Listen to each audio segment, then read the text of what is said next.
Hey, what's up everybody? It's Sophia from Let's Create, and today I'm doing a flip through of my first ever bullet journal. As you can see on the front page, this bullet journal spanned from June 2021 to December.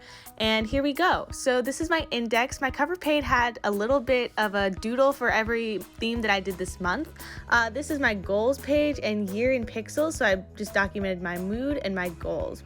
This is my YouTube schedule that I did, and yeah, I had ideas on the right side. On this page, this was movies watched that I watched this year on the left, and then gift ideas for myself and other people that I was getting gifts for that year for Christmas that I could just jot down when I came up with an idea. So here we go right into June. My first ever bullet journal theme was a lemon theme for June, and as you can see, I had a little memories page on the side, which I still do to this day. Here's my big calendar spread. So as you can see, I did a little vine doodle on the top, and now we go right into my weekly. So I had a 2-page weekly that I did this month, and then I had the habit tracker in a box on the side that I could just check off yes or no. This is my first ever experience trying out habit trackers and doing this for the first time, so I didn't really know what I wanted to track yet. I was just sort of taking ideas from YouTube videos that I saw. And as you can see, I did the same type of weekly spread throughout the whole month, but that will change as you'll see as we go through this flip through. And to end the month off, for each month I had a little bit of a monthly reflections page. Which is basically, really basic. So this was July, and this was a family portrait theme. So I did little different portraits and tried to do different frames or tape.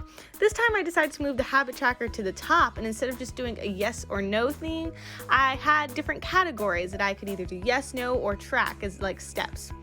This is my first ever trying out a Dutch door, so I did a little to-do list on one side and my habit tracker on the other for this week, but then I decided to just go back to the regular layout that I had because that was taking up too much paper if I were to do that for all the months. But as you can see, I did a little bit of a different type of Dutch door for this week.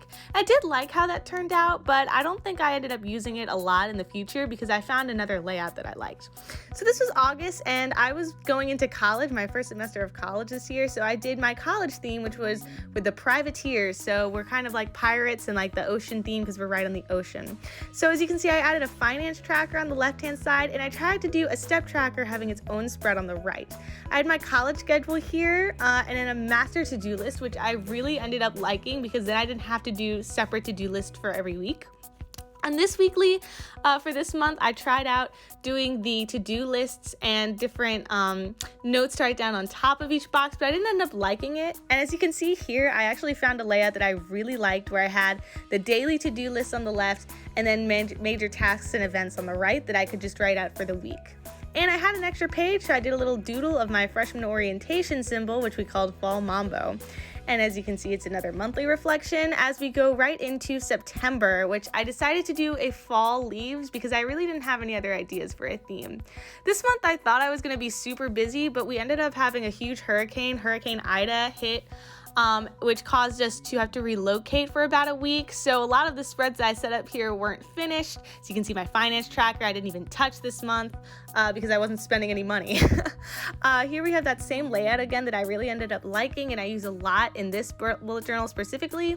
But as you can see, for this month I got bored quite often with my weekly, so I changed up the formatting a little bit, and I kept that trend going into the next couple of months in this journal.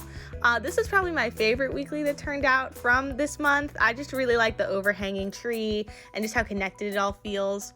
And then we have my monthly reflections page again, going right on into October, which we did a Hocus Pocus theme. And I did this so in actually setting up with one of my friends that I'd met at college that we both loved bullet journaling. So I did this with her. And I really liked how this turned out. It took forever to color in the squares for the monthly calendar. But I went back to that step tracker again. I really liked that, and having a master to-do list because I was super busy in October.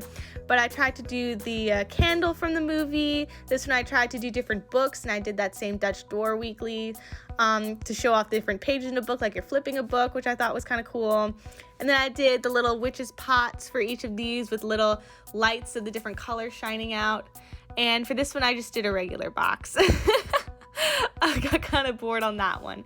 And then I added a little Halloween candy spread to track what kind of candy and how much we got, but I didn't really end up filling it out very much.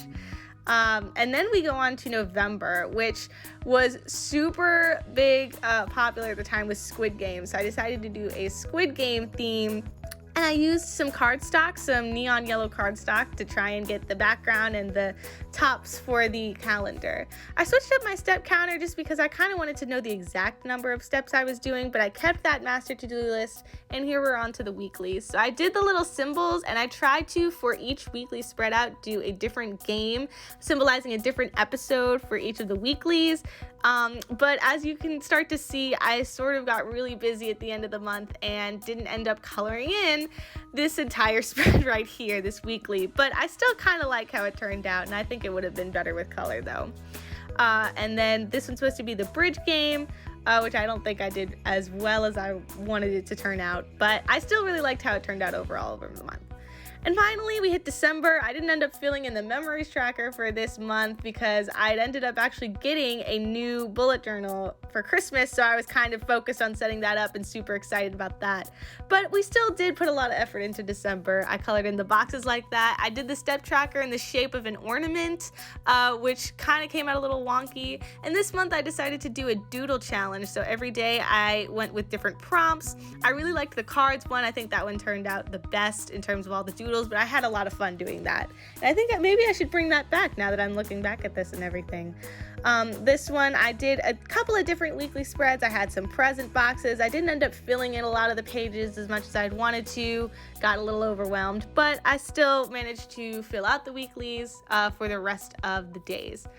And finally, the last page on here is just setting up my bullet journal for this year, which I did, just planning out some stuff that I wanted to do, how many pages I would have needed for stuff, and that's about it. So thank you guys so much for watching this flip through, and I hope to see you back soon. Bye!